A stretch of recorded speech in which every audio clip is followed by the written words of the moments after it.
Suchiputram atra swarupam Rupam tasyaka jamuripurim Maturim goshtvaktam Radha kundamagirivaram ahoradikamarvasam Rakto espratita kripaya Sri Gurum Tamnatus Guravei Gaurachandraya Radhikaya Tadale Krishnaya Krishna Bhaktaya Tad Bhaktaya Namo Namah Anandalilamaya Vigrahaya He Mabhadivyastavi Sundaraya Tasmai Mahaprema Rasapradaya Chaitanya Chandraya Namo Namaste Chaitanya Chandraya Namo Namaste Chaitanya Chandraya Namo Namaste Bhakti-abheda aparada laksai Chivdasta kamaditaram kumati Vipamaikam shanam prapanna Bhinte namaste charanarvindam Bhinte namaste charanarvindam Govinda Damodara Bharaveti Govinda Damodara Bharaveti Govinda Damodara Bharaveti Govinda Damodara Bharaveti Hey Krishna, Hey Yadava, Hey Govinda Damodara Madhaveti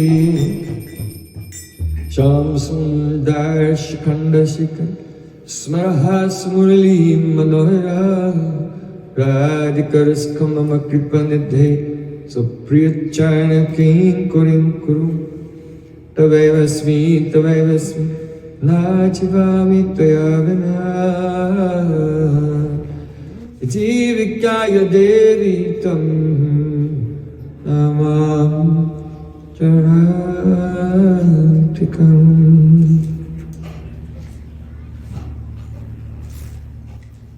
First of all, I offer my Sastang Dandavat Puspanjali, my heart like flowers thousands and thousands of times at the lotus feet of my holy master, my supremely worshipable spiritual Gurudev, Asmatiya Paramarada Tama Guru Pada Padma, Nitya Pravishta Om Vishnupada Shtota Rasatasri Rupanugacharya Varya Sila Bhakti Vedanta Narayan Goswami Maharaj. Secondly, I offer my Sastang Dandavat Puspanjali thousands of times at the lotus feet of my Param Gurudev, to Srila Prabhupada, and to all of our Sri Rupanuga Gaudiya Guru Parampara. And finally, I offer my pranam to all the assembled Vaishnavas and Vaishnavis. Vancha kalpaturasa, Kripa sindhu bhavitapasan pavana Vaishnavi.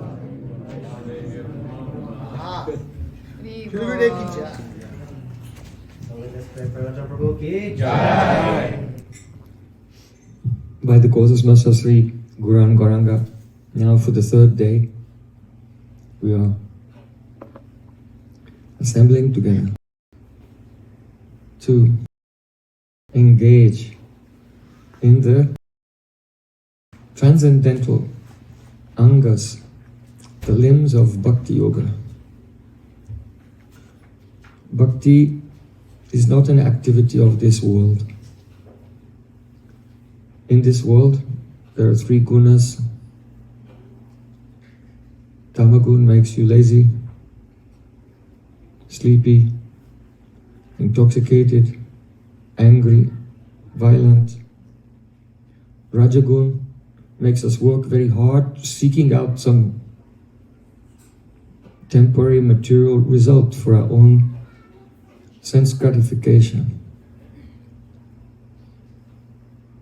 Sattvagun makes one become somewhat peaceful and detached from the world. But none of the gunas engage a person in service to the Supreme Personality of Godhead. So bhakti is not a material activity. Bhakti is the vilas of Swarup Shakti. It is the play of Sri Krishna's internal spiritual potency. Just as Krishna himself comes as an avatar and manifests himself to perform his lila in this plane, in the same way, the transcendental angas of bhakti from the spiritual world, they descend and they manifest on our senses in the form of chanting, hearing, remembering. This is actual bhakti. That bhakti is full of flavor, very, very tasty, very, very joyful.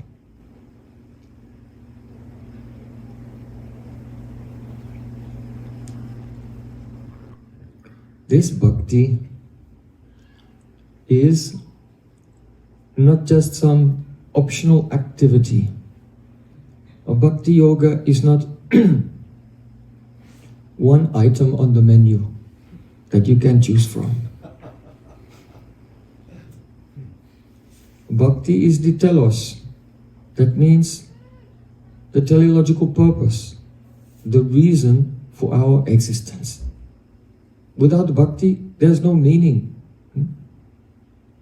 Chirakala nahi kari prema bhakti dan, bhakti bina jagatera nahi avasthan. Sri Krishna said, for a long time I did not distribute bhakti within the universe, but without bhakti, without prem, especially without braja prem, the whole universe is useless. So this is our ultimate purpose.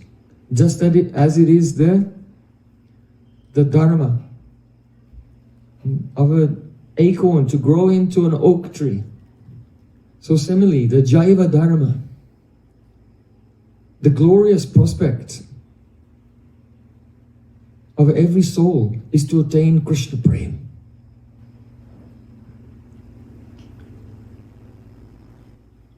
But under the influence of illusion, we place our attachment, whose natural object is Sri Krishna, the Supreme Personality of Godhead, in so many temporary things. But there, Atma, the soul, finds no satisfaction, only emptiness. And every worldly relationship is temporary. Everything around us is in a continuous and constant state of decay. Everything is decaying. Everything is being washed in the river of time to the ocean of oblivion. But we are thinking, oh, I'll find some comfort and security here. I'll find some shelter for myself. But we think this self, we think this body, I'll find some shelter for this body. But even this body affords no shelter. In fact, we have no enemies in the world. Our enemy is what? Calm, material desire and attachment, and it is living in the senses and mind and intelligence of this body. So, but we have everything backwards. We think, oh, this person is my enemy, this person is my enemy, this person is a threat. The enemy is here. Prabhupada Bhaktisiddhanta Thakur used to say, your body and mind is your false friend. The false friend is the most dangerous person. because you totally trust them. And so they can totally rip you off. Right? You can be completely deceived only by that person you completely trust. So, whom do you trust? Your own body and your own mind. But they are deceitful friends. Pure Vaishnavas and Shri Guru, they are the real friends. And they can tell, you know this friend? He's trying to finish you. Atmaiva ripuratmana, in Gita Krishna said, your mind is your enemy. Mahashano mahapatma vidyana mihavarinam. You should know that the calm, material desire, which is living in the mind and senses, this is your enemy.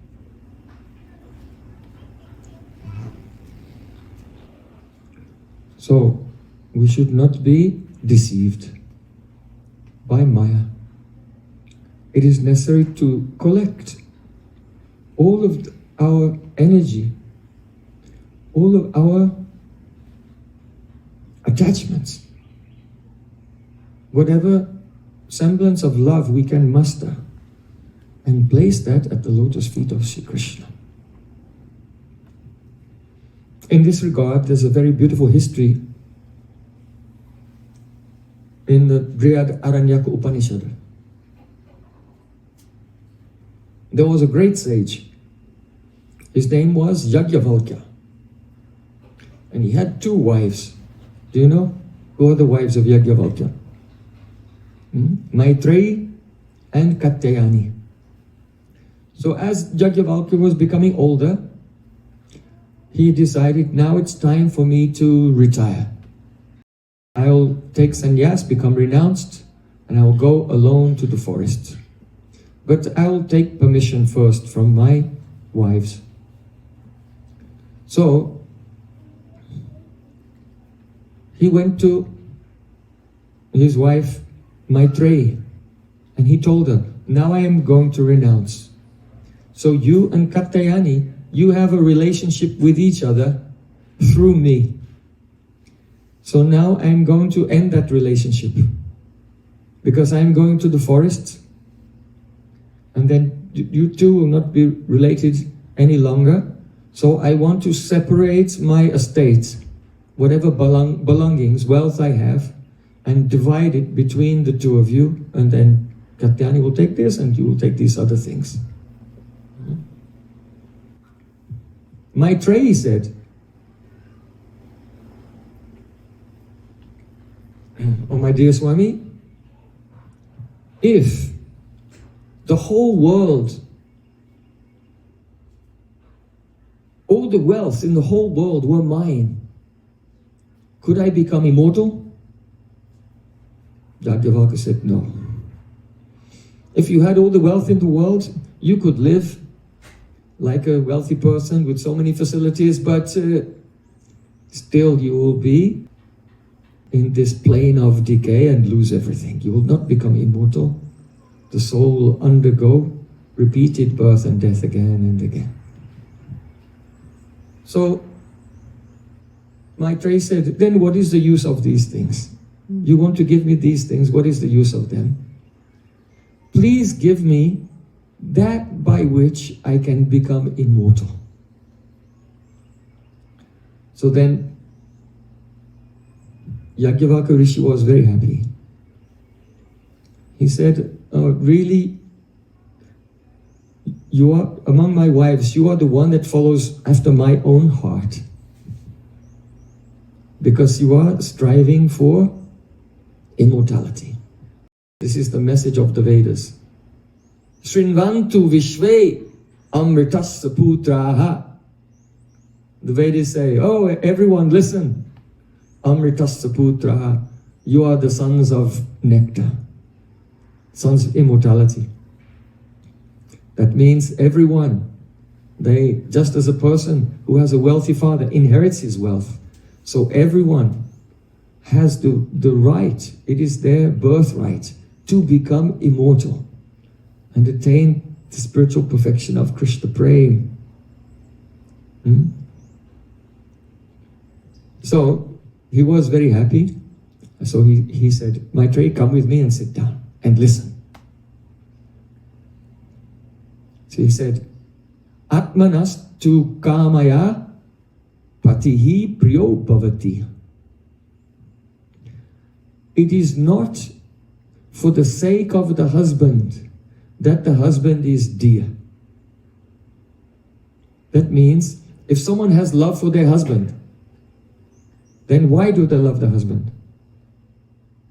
For the benefit of the husband or for themselves? He said, it is not for the sake of the wife that the wife is dear, but for the sake of Atma, the self. It is not for the sake of wealth that wealth is dear. Oh, I love money. Is it to give happiness to the money? No.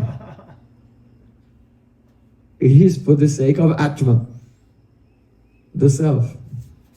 It is not for the sake of the devatas, the demigods, that the demigods are dear. Those who are doing puja to the demigods. It is for the sake of Atma. It is not for the sake of the brahmanas or the kshatriyas, that they are dear, but for the sake of the self. It is not for the sake of everything, that everything is dear, or anything is dear to anyone. It is always for the sake of the self.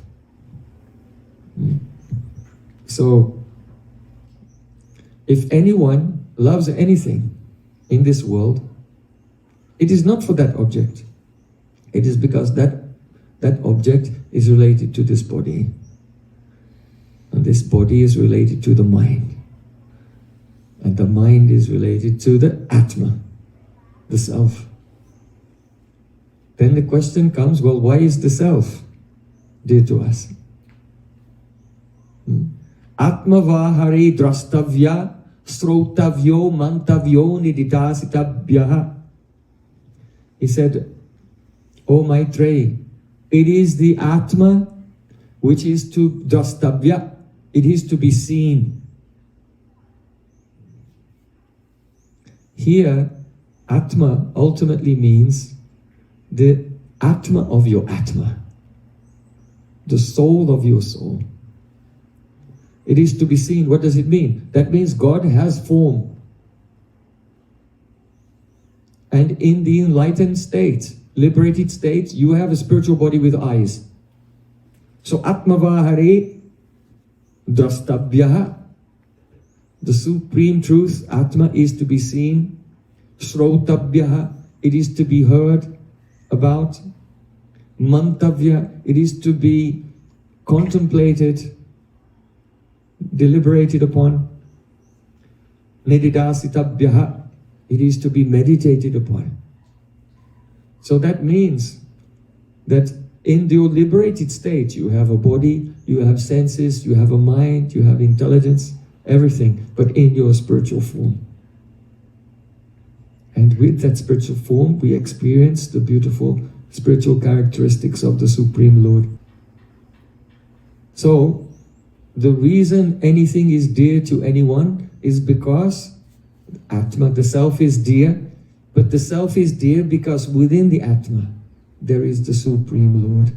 And therefore the love between the soul and Krishna is not an external imposition, it is not a designation, upadhi, imposed temporarily by the material energy like every other sambandha. Only this sambandha is the eternal, real, transcendental and natural relationship.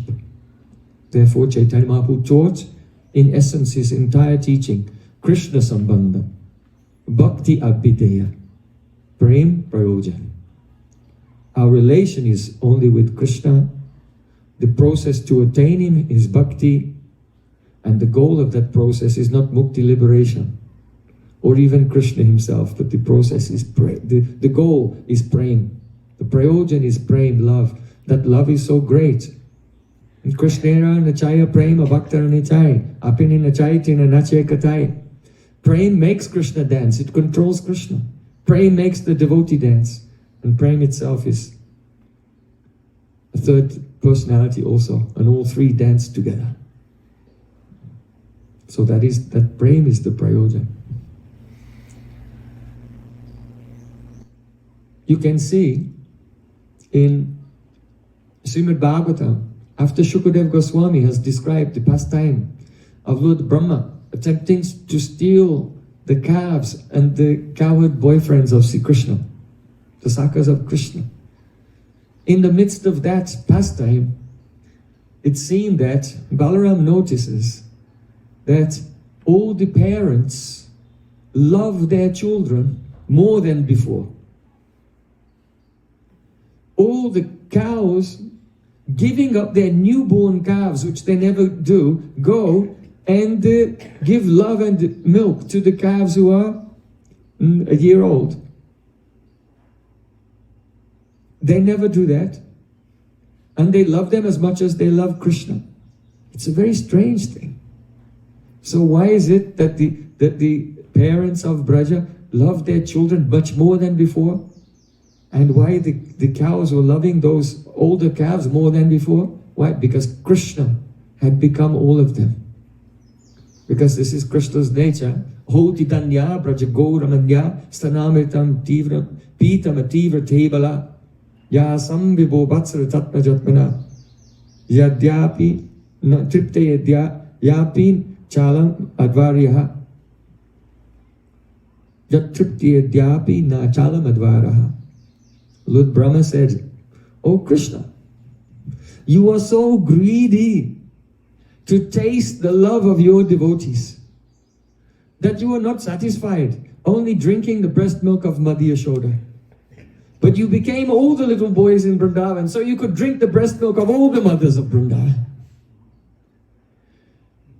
You are not satisfied only taking some milk products from the cows in your Goshala and what was the preparations prepared by your mother, but you wanted to directly drink the milk from the udders of all the mother cows, Gomata, in Vrindavan, so you became all the cows."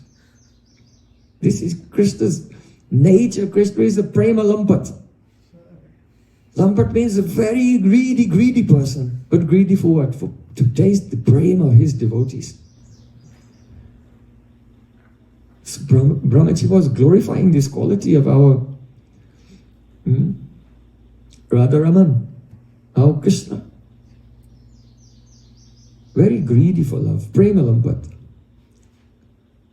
He said, Yatriptya dhyapi na chalamadvaryaha. I think that the sages have been performing Vedic sacrifices. And in the Vedic sacrifices, they take ghee and they offer the oblations in the fire. Swaha. Why? They do yajna to please you.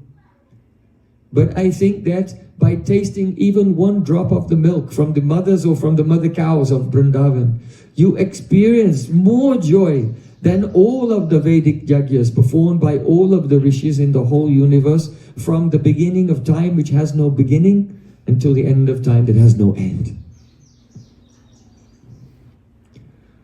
Braj is so superior to every other place. So after Shukadev Goswami had been describing this Leela to Parikshit Maharaj, then he gave a conclusion in the end. Krishnam enam avehitam atmanam akilatmanam. You should know that Krishna is atmanam akilatmanam. Krishna is the Atma of all Atmas. He's the soul of all souls, and therefore the purpose of every living being and their natural eternal occupation is only to love Krishna, and Krishna also loves them. Ye yatamam prapadyante tangstataiva bhajamyaham. Krishna is ready to reciprocate the loving service of everyone. And therefore, jagaditaya sopyatra dahiva bhati mayaya. And for that very reason, because Krishna is the soul of our soul,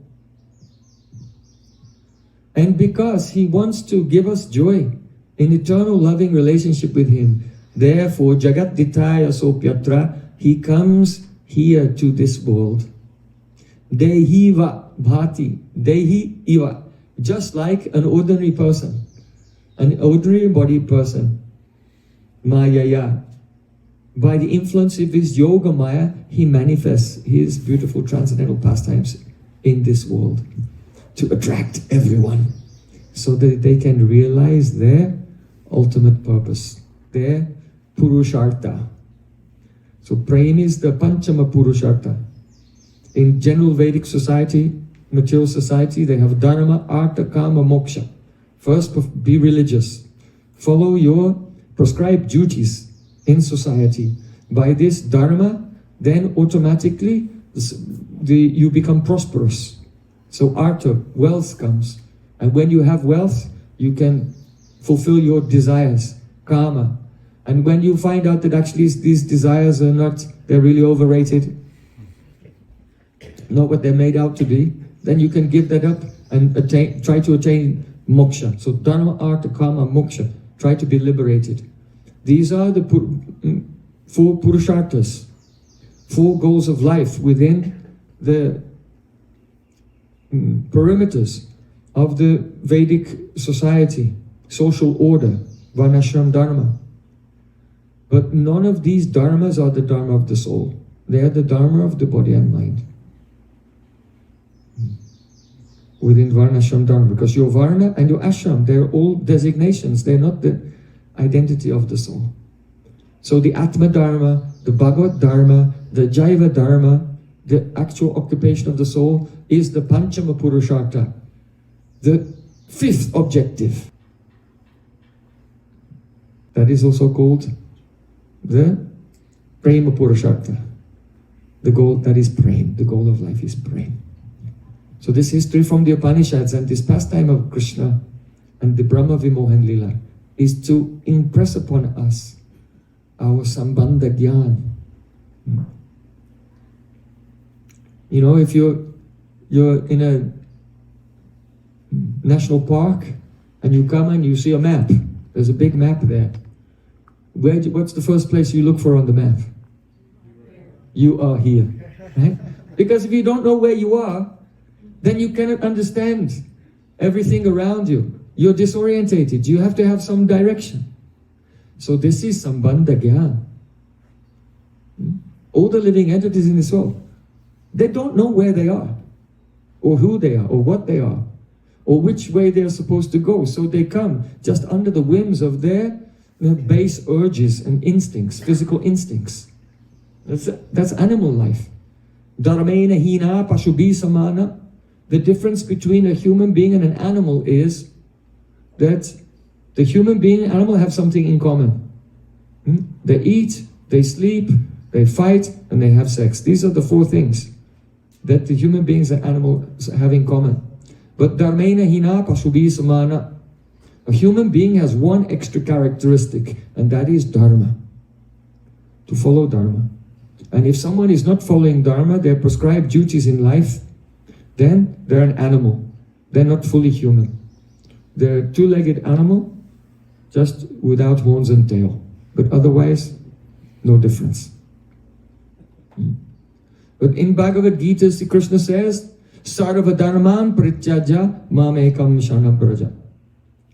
Give up all the worldly dharmas and surrender to me, because that is the Atma Dharma. Sarvupadi vinirmukta tatparatvena nirmalam rishikesha rishikena sevanam bhakti uchate.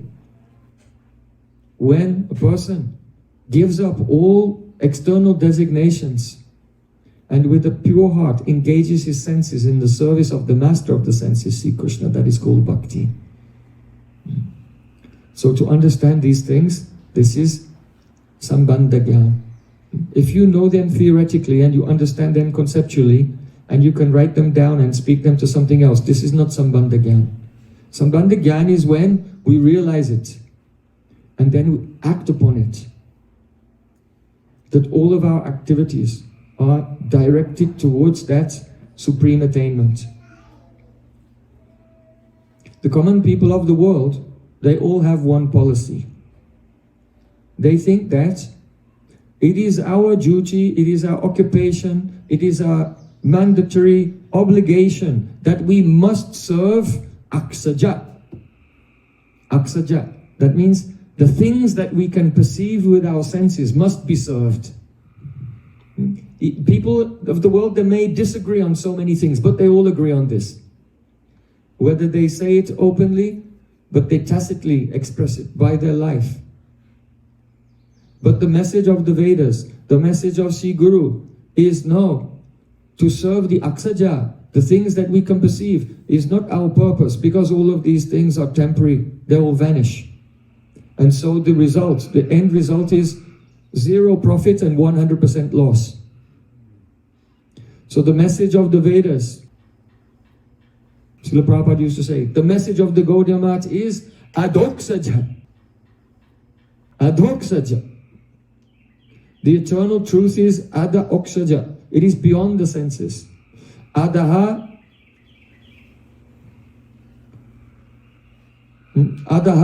kritam ati krantam aksaja indriyaja jnanam yenasa iti adoksaja.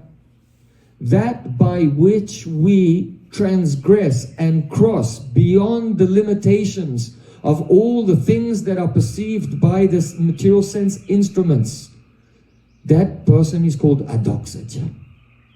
When we take shelter of adoksaj Krishna, that person who lies beyond sense perception, then we also travel beyond the realm of sense perception to the eternal, non-decaying reality.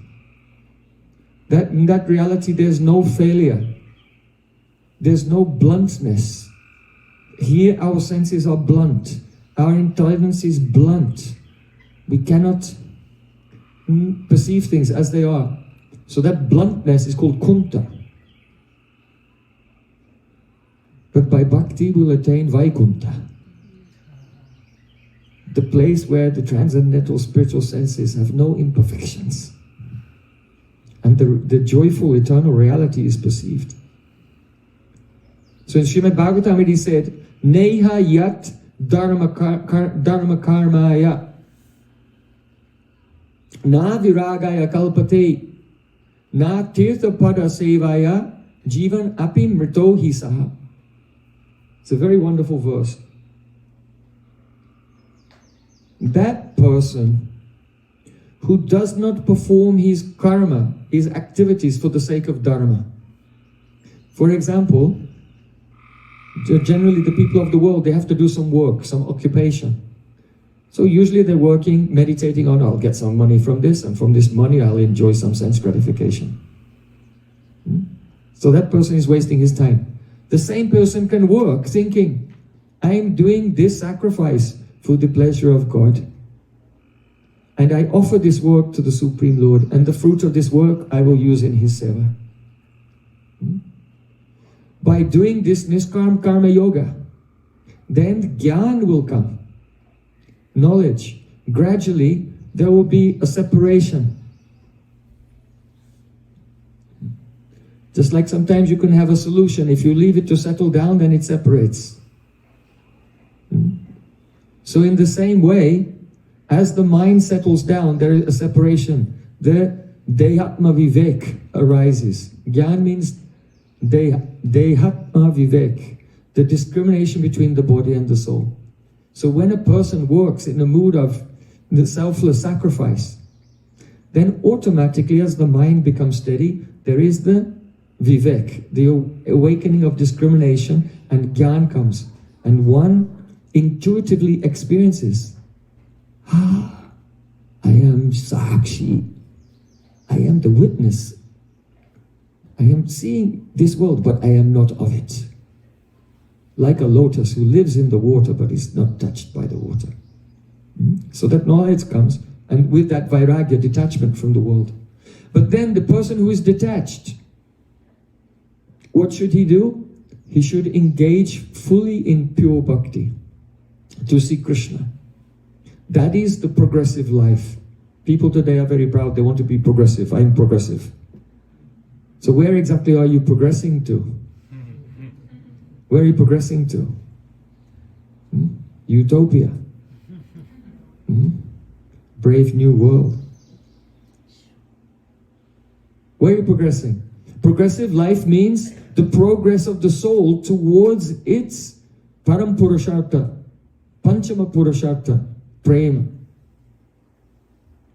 And so this verse of Srimad Bhagavatam is very beautiful. Neha yat karma dharmaya.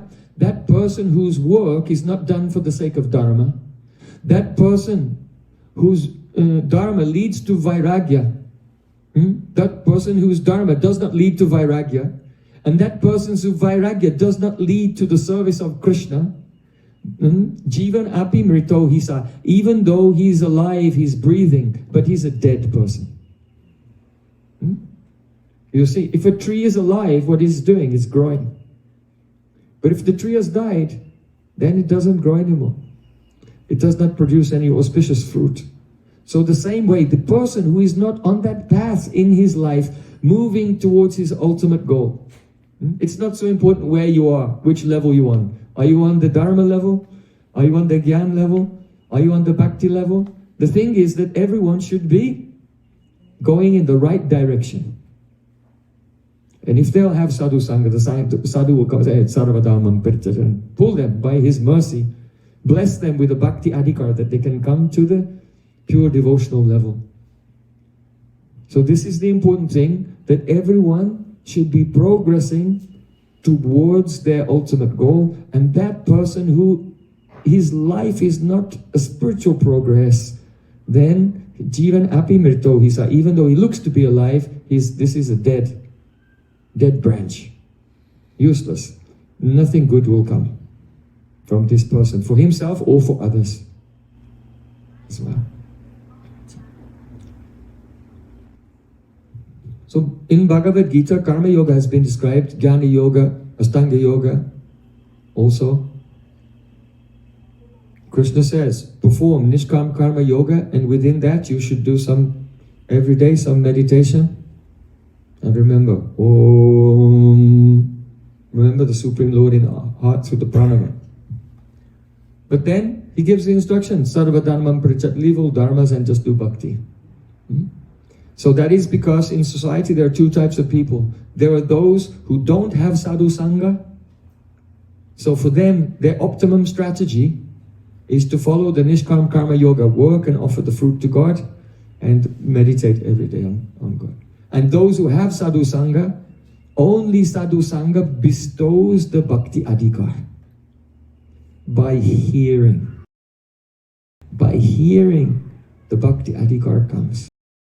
And then the prayas, the gyan prayas, then you don't have to do that anymore. The attempt to get knowledge on one's own power.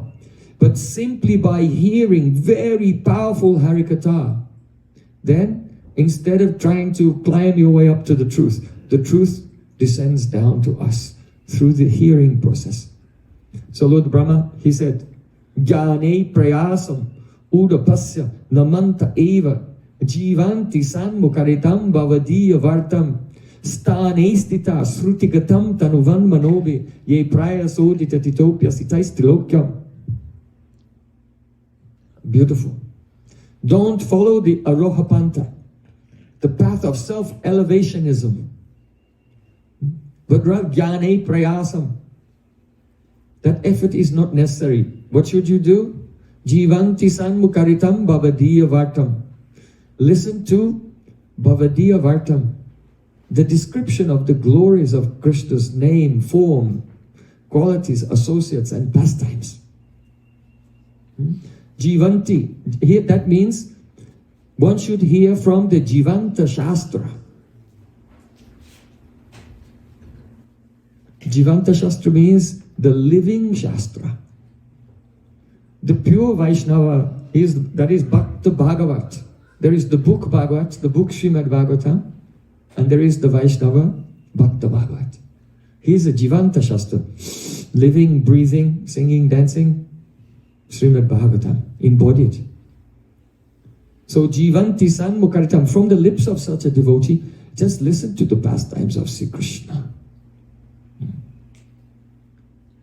Hear about Jashomati Nandana Brajabaranagara Gokula Ranjana Kana If we can just hear, if the name would just go in the ear, Yashomati Nandan, at once one rises beyond this material world. Because in the plain of Goloka Vrindavan, Krishna is the son of Nanda Maharaj, son of Bhaddi Yashoda. How can God be the son of anyone? If you are in this world and you're thinking about philosophy, you're thinking about Gyan, you're thinking about tattvas, then you can think of Krishna. He is, in Bhagavad Gita, Aham bija pradapita. I am the seed-giving father of all existence. You can think like that. Krishna is the father of everything. But as soon as we hear the pastimes of Sri Krishna, oh Yashodananda, then this breaks through the material covering and brings us into the divine realm where Krishna is the son of Bhaddi Yashoda. There is rasa, there is madhurya, sweetness in those beautiful pastimes. That is the realm of love that the heart is hankering for. So jnane prayasa mudapasya namanta eva jivanti sanmukaritam bhavadiyavatam stane stita. Stane stita means stay where you are. This is a very encouraging phrase spoken by Lord Brahma. Because sometimes a devotee may lament, I am not a learned scholar. I don't know Sanskrit. I am not a high-class Brahmana. I have not performed so many jagyas and austerities and various things. Lord Brahma is saying, don't worry for that. Stane stita. Wherever you are, whatever you are doing, don't worry. Stay there. Where you are, just be there.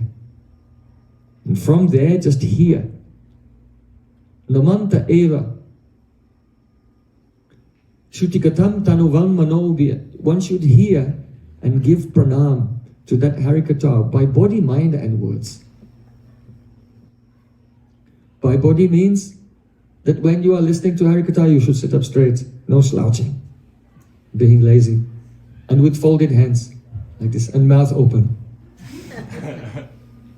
Oh, I never heard anything so beautiful in my life. This is serving by body. One, by words. That means when Katha ends, then everyone says, sadhu, sadhu, sadhu. How wonderful, how glorious. I have never heard such beautiful things in my life. And after hearing the Katha, glorify the Katha. Tanuvan manobhya, and by mind, again and again, remember the Katha. Not in one ear and out of the other. Take it into the heart and remember it again and again. And give pranam to the Shastra, Srimad Bhagavatam. Bow down. Bow down to the speaker, Shukadev Goswami, Srila Vyasadev, Narad Muni, whoever is speaking, Rupa Goswami, bow down to them. And bow down to the person who is speaking the Harikatha. And bow down to the audience who are listening, because without the audience, the speaker will not speak. So pranam to everyone in the audience. Bow down to the place where the Harikatha is going on. Flute Song Farm Ki. Jai! Bow down, give pranam to Flute Song Farm. Give pranam to the organizers, to the cooks, to those who have decorated, everyone who is participating in giving the opportunity for the Harikatha to take place in a beautiful atmosphere. By respecting everything in connection with Harikatha, that respect goes to Harikatha. Understand? If Harikatha is dear, then everything connected to Harikatha is also dear. So when we have such great honor and bow down again and again, having no faith in any of the process at all, giving up, jnane prayas, and giving up all other efforts, and listening to with the highest honor to the Shabda Brahma from the lips of a pure Vaishnava, describing the pastimes of Krishna. Then, Krishna is Ajit. He cannot be conquered by anyone. But Krishna becomes conquered by that person who has such a mood and listens in such a mood. So Krishna is only conquered by brain. That means the fruit of hearing Harikatha is bhakti utpatite pungsa shokamoha bhayabha. Yasham vai shruyamanayam Krishne paramapurushe. Simply by hearing, the feeling of love for Krishna is awakened within the heart. So Kapil Dev, he said, Satam prasangan mama virya sambido bhavanti rit kana rasayana kata tad yoshnat asu apavaga vartmani sadharati bhakti anukramishyati. Satam prasanga, in the association of satam, sadhus. Satam means those who have a relation with Sat, with the eternal, ever fresh, Navayovan, beautiful, sweet, eternally teenage Krishna. Who has a relation with him, they're called Satam. Prasanga, one should associate with them. That is not ordinary Sangha.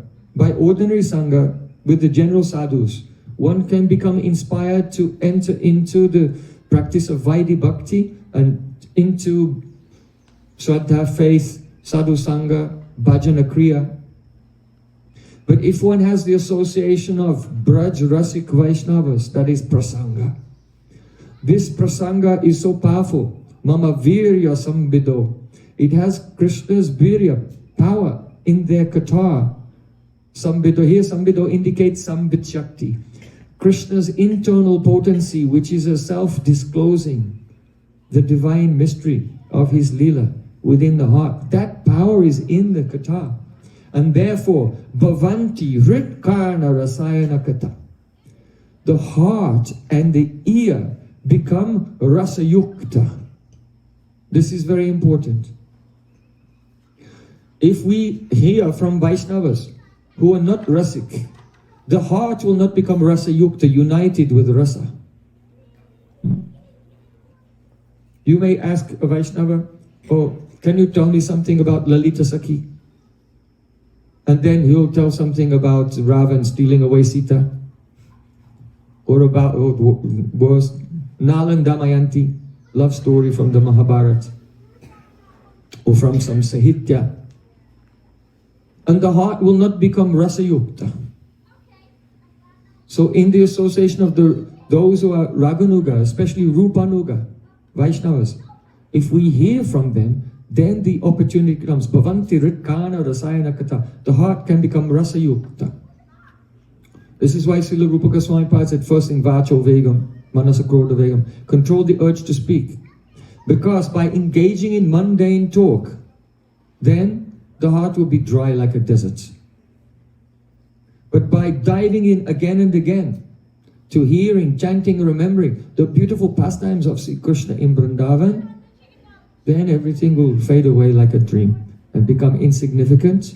And at every moment the heart is melting and becomes, ear and heart becomes rasa yukta, united with rasa.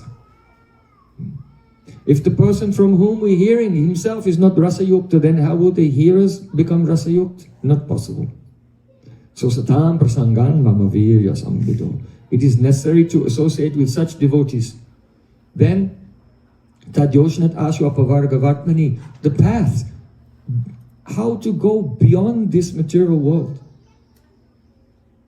Chanting Hare Krishna, Krishna Krishna, Hare Hare, Hare Ram, Ram Ram. And going beyond this physical plane, the path becomes clear, open. Now I see the way. So Shraddharati Bhakti Anukramishyati, one's faith, that is eligibility for sadhana bhakti. Shraddharati, rati, that is the sthayi bhav. Your relation with Krishna, the eligibility for bhava bhakti. And here the word bhakti means prema bhakti. So sadhana bhakti, bhava bhakti, prema bhakti.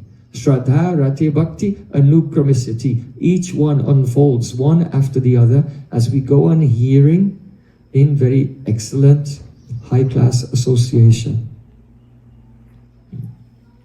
Especially, devotee may be realized, may be qualified, may be rasik, but one should still, among them, seek out sajataya shaye snigde sadhu-sanga swato bare. Sadhu-sanga is really the association with Bare, those who are significantly more advanced than ourselves. Snigde, that means affectionate to us. In other words, those persons whom we have served in such a selfless way, that recognizing our sincerity, they have in their heart made a sankalpa, a vow, or you will be my Kripapatra.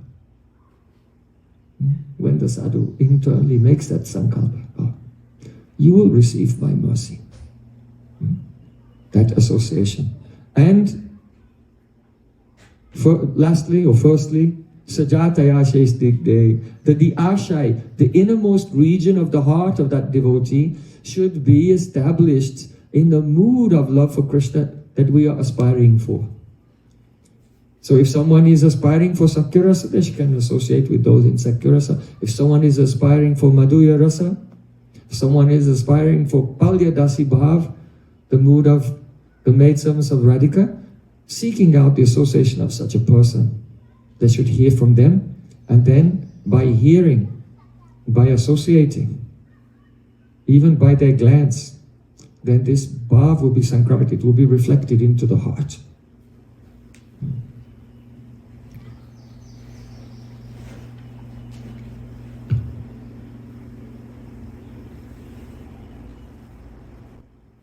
Krishna Govinda Govinda Gopala Krishna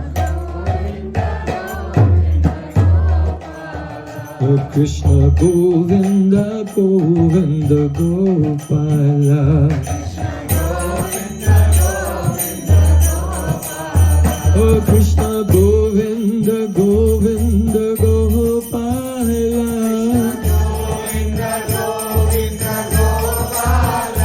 Krishna Govinda Govinda Gopala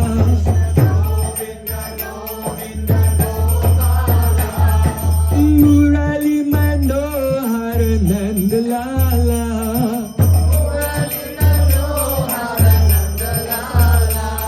Murali Manohar Nand Lala Krishna Govinda Govinda Gopala Krishna Govinda Govinda Gopala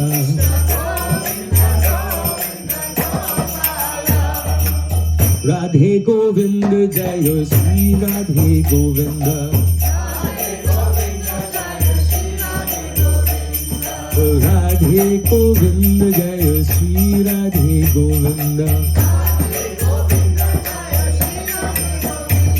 Oh Radhe Govinda Jaya Sri Radhe Govinda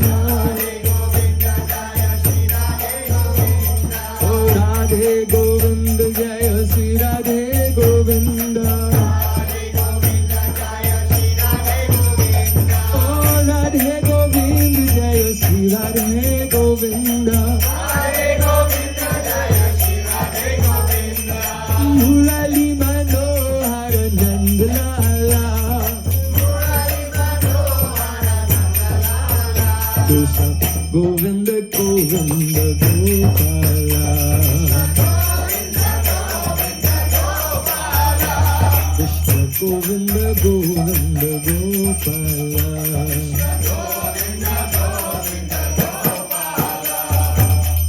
Krishna Krishna Krishna Hare Hare Hare Krishna Krishna Krishna Hare Hare Hare Ram Ram Ram Hare Hare Hare Ram Ram Hare Hare Krishna Krishna Krishna Hare Hare Hare Krishna Krishna Hare Hare Hare Ram Ram Ram Hare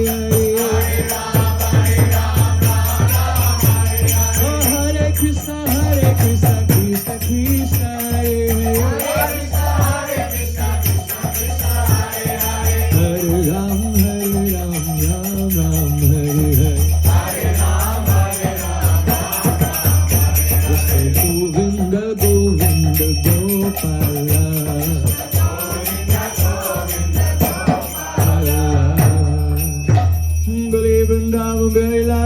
ki jai.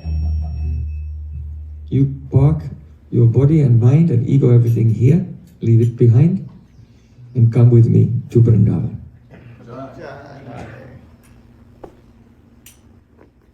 That place is not like anything a person here can imagine.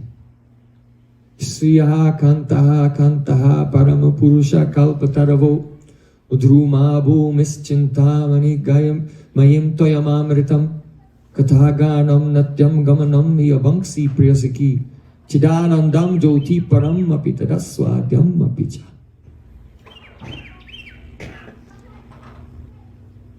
Sriya kanta kanta paramapurusha. In that Vrindavan, there is one Purush. Not like here. So many persons walking around, colliding with each other, competing over resources. Because they think they are Purush. But there is a different atmosphere. One Purush, one enjoy. Krishna. Sriya Kanta Kanta. He is the Kanta, he is the lover of so many Lakshmi Devis, so many goddesses of fortune. In Vaikunta, there's one Lakshmi. But in Vrindavan, there are countless millions of Lakshmis. And they all have Abhiman. I'm a gopi, cowherd girl.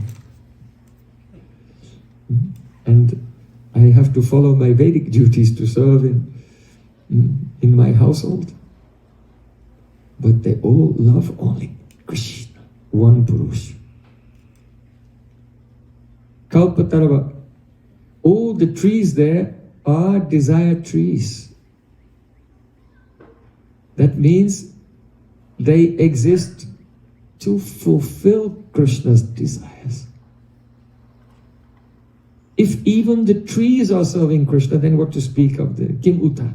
Then what to speak of the Brajvasis in human forms?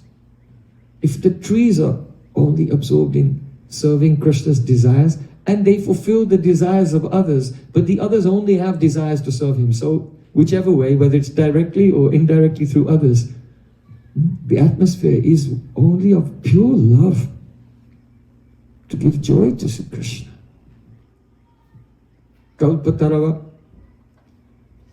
Druma Bhum is Chintamani. The dust of Vrindavan is Chintamani. Even the dust is serving Krishna. Everything. Everything is saturated with Prem. Toyamamritam, the water, is like more sweet and beautiful than nectar. The water is serving Krishna. Manasi Ganga, Govinda Kund, Shama Kund, Radha Kund. Everything permeated with Prem. And that Prem, that love which is saturating the hearts of every living being, overflows and manifests as Anubhav. Anubhavs means the reactions to the love in the heart. So Natyam Gamanam, walking is not like ordinary walking. Walking is like dancing. Why? Because it's the Anubhav. It's the outer expression. So that means every ordinary, so-called ordinary activity of every living being is just an Anubhav, an expression of that love for Krishna. Kathaganam, ordinary speech is like song. If the ordinary speech is like song, then what is the singing like? So beautiful. Bangsi Priyasaki. And the flute, Krishna's flute is his Priyasaki. Why? Because the Saki, a friend of a hero or heroine, means a duty, a messenger. And the messenger is always going backwards and forwards, taking messages to arrange the meeting of the hero and the heroine. So Bangsi Priyasaki. Chidanandam Jyoti Param. This Chidanandam Jyoti means the light of Chidananda. Chidananda is Prem, Samvit and Ladini. It's Prem. And it has light. This Dham, that's what it is.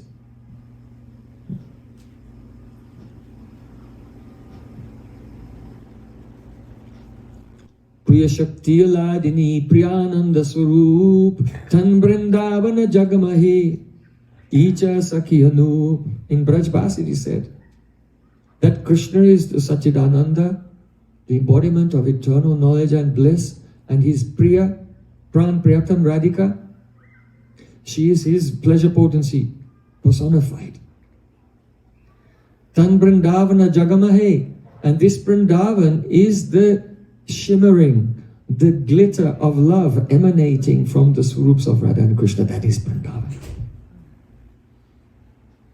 Icha Sakhiyanup. And the Sakhis, they are Radhika's Manobriti, whatever desires. Usually a person is sitting, they have thoughts, and your thoughts are going around in your mind.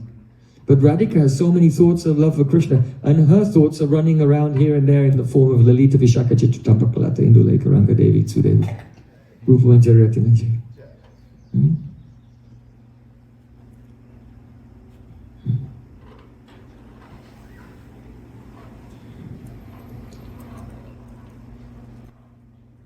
Madhya Vayasa Sakhi Skanda Karanyas Krishna Leela Sakhi Manovriti Ashapash. Sri Ramananda Roy, he said Radhika is walking through the forest of Vrindavan, keeping her hand on the shoulder of a Sakhi for support.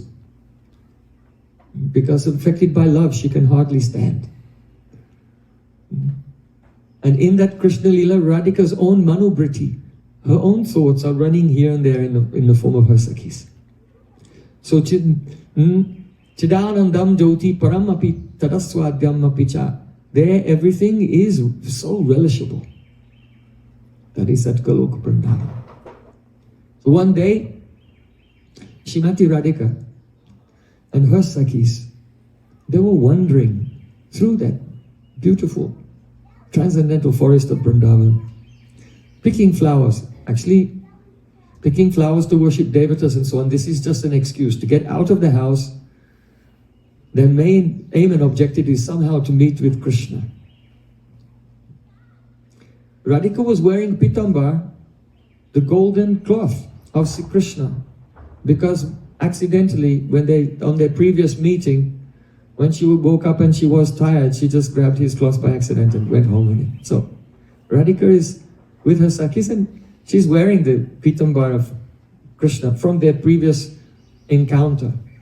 But now she's not so inclined towards him because she's heard rumors, she's seen some evidence of his misbehavior. As the Braj gopis are wandering through the forests and hiding their feelings, actually, but inwardly thinking, I hope we can meet Krishna. Somewhere else in the forest, Sri Krishna was also there, thinking, where is my Srimati Radhika? So at that time, Sri Krishna, Banksi Priya Sakhi, he took his dear Sakhi, the flute, and he began to play his flute. And all the nectar of Krishna's body is collected in his face. And all the nectar of his face is collected in his lips. And all the nectar of his lips enters into the akash of his flute and then is distributed everywhere, causing all moving and non-moving living beings to change their dharma. Everything becomes reversed. The moving living entities become stunned, and the non-moving entities like trees begin to shiver. At that time, when Radhika heard the sound of Sri Krishna's flute, her legs became weak, her mind became dizzy, and she held on to a kadamba tree. Vishaka Sakhi said, "Oh Sakhi Radha, why are you holding on to this kadamba tree?" Lalita said, she folded her hands, she said, "Oh Banksi, oh flute of Krishna, my pranams to you." Why? Because Radhika is acting like she's upset with Krishna. But hiding in her heart is her deep desire to meet with him. So my pranam to you, Banksi, the sound of Krishna's flute, because now you are revealing. You have made that feeling come out. Otherwise, why is hearing the flute is she becoming dizzy and embracing the kadamba tree?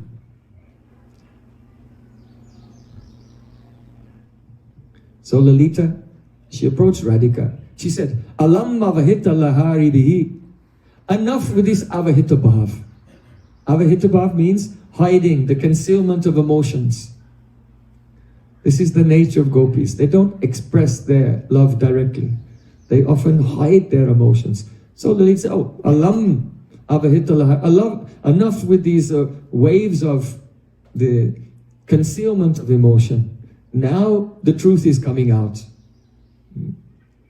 Vishaka said, look, oh Lalita, how can Radharani hide her feelings now?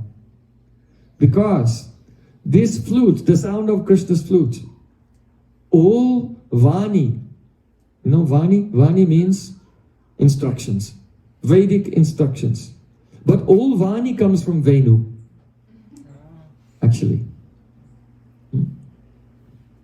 What is more important? Vani or Vapu? Vani. Vapu Saver is also important, but from the Vapu of Guru you can receive the Vani. But from the Vani, then you hear the Venu. And from the Venu, then you get the Vapu. You meet with the body of Krishna.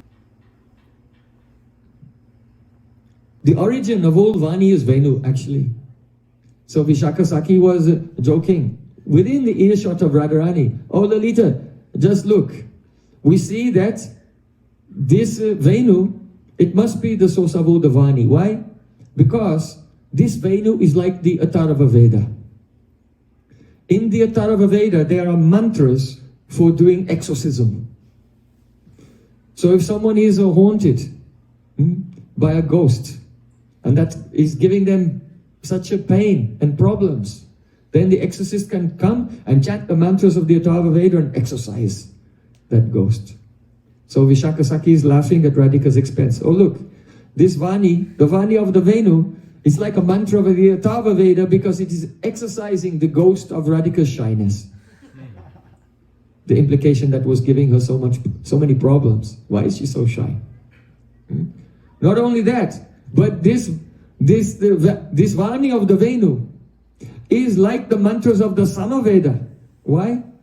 Because when the Brahmanas do Yajna, they don't have to look around. Oh Prabhu, do you have the lighter? Did you bring the lighter? No, I'll just go and get it. I don't have a lighter. Do you have some matches? You know? No. The Brahmanas who are very expert, they'll just chant the mantra of the Samaveda and the mantra will light the fire. So Vishaka Saki, laughing, said, oh, Lalita, just look. The Vani of this Venu is exactly like the mantras of the Samaveda because it is lit the fire that is a Smara Agni, the fire of the amorous desire in the heart of Radhika. And also, this Vani of the Venu is like the Upanishads. It is exactly like the mantra Tattvam Asi. Tattvam Asi, the Mayavadis, they say this, Tattvam Asi, you are that. They think, oh, that means you are Brahman, so you lose your identity and become one with Brahman. So this mantra is also like, the sound of flute is also like the effect of Tattvam Asi. It makes Radharani forget herself and she becomes one with Krishna, absorbed in Krishna. Or we can say Tattvam Asi means Tattvam Asi. It is the Shasti Vibhakti. Shasti Tat Purush Samas, one type of the sixth declension, one Tat Purush compound. So Tattvam Asi means you are his. So the sound of the flute awakens this, you are his. It promotes Tattvam Asi, the union of Atma and Paramatma. So in this way, Lalita Saki is joking about the effect of Krishna's flute upon Srimati Radhika. So she said, Radhika, I think this flute has become your enemy because you are supposed to be taking care of your religious duties, but now you've forgotten everything. Radhika said, yes, you are right, this flute is my enemy. I should criticize him, I should rebuke him. Radhika said, oh flute, I know that you, the flute, and the bow, they come from the same family. Right? The family of trees. Bamboo. So the bow is made of bamboo and the flute is made of bamboo. You've come from the same family. But I only give my pranam to the bow, but not to the flute. Why? Because the flute is so cruel. When the bow shoots the arrow, it pierces the heart, and you suffer for a few moments, and then you are relieved because you die. But this flute is more painful than the arrows of Cupid. And it puts one in such a state that you are neither alive or dead. You cannot die and you also cannot live. So I give pranam to the bow but not to the flute, even though you are both from the same family.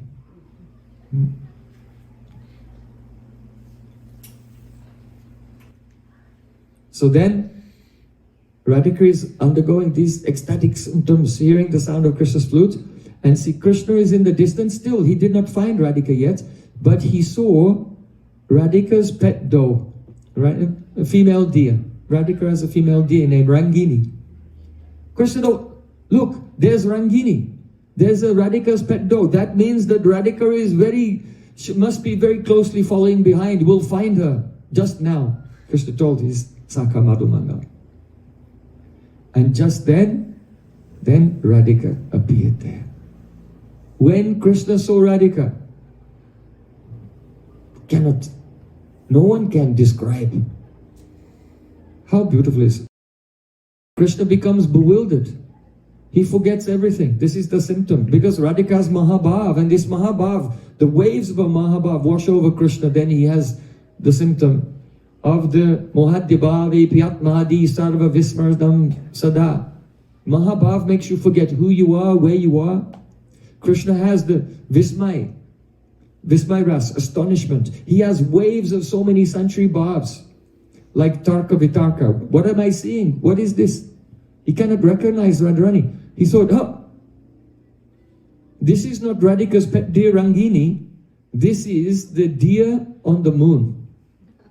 You know, the moon has a mark on it, and it's in the shape of a deer.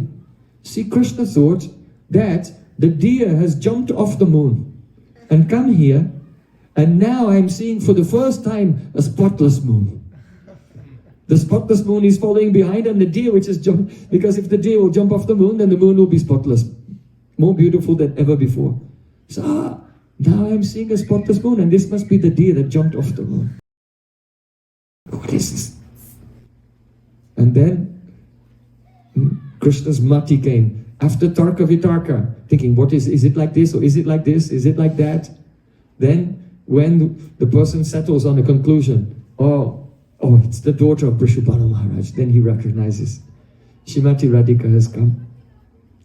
And as soon as he saw beautiful Radhika coming with her pet deer in front of him, then Krishna, forgetting himself, who am I, where am I?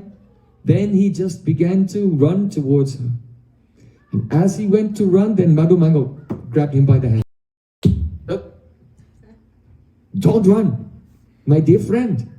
These girls, they know some kala jadoo, some black magic. They know some mantras and tantras. They know some vasibhut mantras to control you. Don't be controlled by them. Because you are my friend, because you are very dear to me, it's my responsibility to take care of you, so... I am a Brahmin. I also know mantra and tantra. And he caught the hand of Krishna and stopped him in his tracks. Krishna, thank you, you have saved me. Because this is the thing, in India, what happens? If some tantric is doing some tantra on you, then what do? Then you go to another tantric. And the other tantric, he can do some counter magic. And just, you're losing your mind, he can just come and put his hand on your head and slap you, like this. Then the spell is broken. So by the slap of the hand of Madhumangal on the hand of Krishna, the spell was broken. Krishna said, oh, my Saka, you're very kind to me. When I'm going towards Radhika, I'm trembling. And it's very difficult. It's good that you're holding my hand. So Krishna feels some security with the support, the emotional support of Madhumanga. When Radhika saw Krishna coming, then what happens to her? Ashesha hava bhava dhira hira hara bhushite prabhuta shata kumbha kumbha kumbhi kumbha shristani prashasta mandahasya churna purna sokya sagare kada karisya sihamam kripakataksha bhajana. Ashesha hava bhava. Here have bhav, hela, shobha, dipti, kanti, vichiti, vilas, vibram, vivok, kila kinchit. These are called bhav alankars. Nana vida alankar kari jalama. We sing in the arti every evening. So when Radhika sees Krishna, then she becomes decorated with so many ecstatic emotional ornaments. The way she moves her eyes, the way she tilts her head a little bit to the side, the way she puts her hand on her hip, the way she walks. So, because her smile, it crushes to powder and paste the pride of an ocean of happiness. So seeing this, Vishakasaki, seeing all the Bhavalankars manifesting on the body of Radhika, then Vishakasaki began to laugh. He said, "Oh, Radhika, stop, it's too much. Only your fragrance has conquered him. What's the need of all of this vilas? This half bhav, hela, shobha, dipti, kanti, all of these, this is overkill." Vishaka is saying that just like if there's a battle, so the king comes to battle on his chariot, he's got all his armies arranged in a phalanx, in a military formation, and the other side comes. If his first line of infantry destroys the other side, then the king doesn't have to get involved, right? So Vishakasaki said to Radhika, "Hey, if the first line of infantry it destroys the opposition, then there's no need for the king to be involved. So only your fragrance has completely controlled him. You can calm down with all of the vilas, all the postures and the glances and the smiles. No need to attack him with that." When Vishakasaki was laughing at Radhika, pointing out all of her very overt expressions of love, Radhika felt like, "Oh, this Vishaka is exposing me and embarrassing me in front of Krishna." So she said, "Oh, you foul-mouthed girl, you're burning me with these words. I'm not taking any help from you anymore. I'm going to take help from Lalita." So then Radhika, coming from the side of Vishaka, she went to the side of Lalita and said, "Oh Saki, you are very strong, you are very powerful. I'm taking shelter of you. Seeing him coming, I'm afraid I want to run and hide in the forest. But only because you're here, I will stay here, because I know that you can protect me." So Radhika was wearing the pitambar of Krishna over her breast. Lalita Saki said, Don't worry, my Saki. I'll protect you in such a way that nothing but pitambar will touch your chest." But pitambar has two meanings. One is golden cloth, and pitambar is also a name of Krishna. So the Sakis are like this. They make as if they're going to protect Radhika, but their ultimate intention is they will flip and keep Radhika in a trap. But they'll keep Radhika away from Krishna for some time to make Krishna's eagerness grow and grow and grow. And when his eagerness is at the highest point and he's becoming very, very desperate, then. So the Sakis are also full of rasa. So then Krishna, he approached very close to Radhika. "Oh, beautiful, oh Sundari, finally I have attained you." Radhika said, "Don't joke with me. You should go away." Lalita said, "Hey Chaila, Natanagara navala Chaila rasiya, pyaro kanha he mero manabasya." Chaila means who is very rasik hero and who dresses in a very charming and fashionable way. "Hey Chaila, don't go near my Saki. You should go from here." Krishna said, "Oh Lalita, this is not the village. In the village, you can give orders around because other people are watching and you are very brave. But we're in the middle of the forest. You have no power here." Lalita Saki said, "Look, other gopis who are mugdha, very innocent and naive, they may be afraid of you, but I am not afraid of you. I am the famous Lalita. You understand? No. Lalita. In Vedic culture, there are different wild creatures. Like a lion is very powerful. But there's one creature so powerful and ferocious, it can kill a lion. That is called a pundarik. But there's one kind of beast who can even destroy a pundarik. And that beast is called Lalita. So that's why she came in front of me. I am Lalita. Not meaning I am Lalita, but I am very, like a powerful beast. Don't mess with me. So Lalita came in front of Radhika, and Krishna glanced towards Radhika. And just receiving the glance of Krishna, Radhika began to tremble. Lalita said, why are you afraid? Why are you trembling? I am here to protect you. Don't fear. This is all avahita, everything hiding. Radhika is not trembling out of fear. This is the sattvic path. Radhika said, oh, let's just take our banduka flowers and we should go. We've picked some flowers, banduka flowers, we should take the flowers and leave here. Krishna said, oh, you are a very hard-hearted girl. Why do you want to take the bandu jiva flowers and leave? So here, banduka is one type of reddish flower. And another name for banduka is bandu jiva. But jiva means life and bandu means friend. Krishna said, why do you want to take a bandu jiva and leave? That means, why do you want to take the life of your friend and leave? I will die if you go. So Krishna speaks always in beautiful kavya. Katha ganam, speaking is like song in the spiritual world.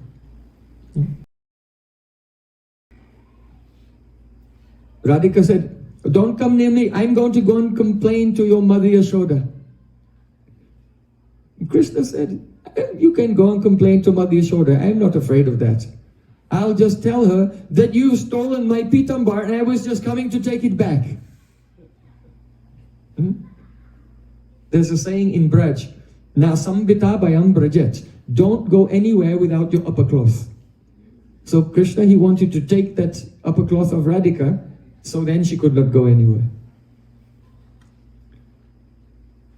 So then Radhika, she said, among all the sadvigana, among all the chaste girls of Braja, I am the most chaste. And I feel very brave in the company of my Saki because she's Lalita, a ferocious beast, she can protect me. So Krishna, I'm giving you this advice, it's for your benefit, you should follow it. What is that? Madhava pati madhya pujangatam rachaya. That means, oh Madhav, don't behave like a black snake blocking my path. Madhya bhujangatam rachaya. Don't be like a black snake blocking my path. Then Sri Krishna, he said to Lalita, oh, did you hear what she said? Madhya bhujangatam. Ma adya means not today, bhujangatam, be like a black snake. But bhujanga means also the paramour nagara. The paramour lover. And ma means me, adya, today. Oh, you should be my paramour today. So there's a double meaning in what Radhika said. So when Krishna looked at Lalita, did you hear what she just said? And then he raised his hands and clenched his fist, about to attack Srimati Radhika. Immediately when Krishna tried to grab Srimati Radhika, then Lalita pulled Radhika behind her. I said, look, I know that you're a prince. I know that you're a respectable person. And everyone bows down to you in this braja. But please, don't do any adharma. Don't do any immoral acts. I know that you're very restless. I will not allow you to even touch the shadow of my Saki Srimati Radhika. Then Krishna said to Madhumanga, look, goddess Bhairavi has appeared. So perhaps you know Durga has one form, Bhairavi. And she's very ferocious.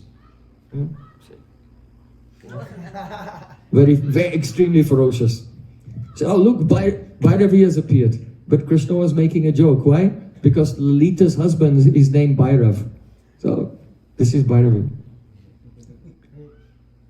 Because Lalita had become so ferocious and angry, but Radhika actually, she really wants to meet with Krishna. But she's playing hard to get. So she said, oh Saki, please calm down, calm down. And affectionately she put her arms around Lalita, calm down. Seeing what the actual situation was, Krishna whispered to Lalita, oh Lalita, please give up your harshness and let me go near your Saki. Lalita said, give me a bribe. So this is the nature of the Sakis. Yadyapi Sakira Krishna Sangam Nahimam Tatape Radhika Yatna Karna Sangam. The Sakis themselves, they don't want to meet with Krishna, but they want that Radhika will meet with Krishna. But they just want that Krishna should really appreciate her first before they meet. So 1 minute Lalita is completely ferocious and she's trying to stop Krishna, and the next minute, give me a bribe. So this is the nature of the Sakis. Nij pranana palotat Saki jo doli ke pan. It is said that the Sakis are always changing their mind and changing their moods and changing their activities. Krishna doesn't know what they're going to do next. Just like a tambul seller is always turning his leaves over. You know, if you go to the marketplace, the tambul seller, he has the fresh tambul leaves on the table and he's always splashing water and turning them over. So just as the tambul seller is always turning over his leaves, the Sakis are always changing their mood. Hey, don't touch my Saki. Okay, give me a bribe.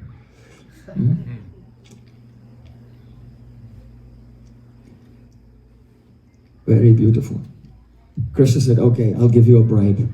I promise you that this evening, when I go to meet with Radhika, I'll sneak away and meet with you instead. Lalita Saki became angry.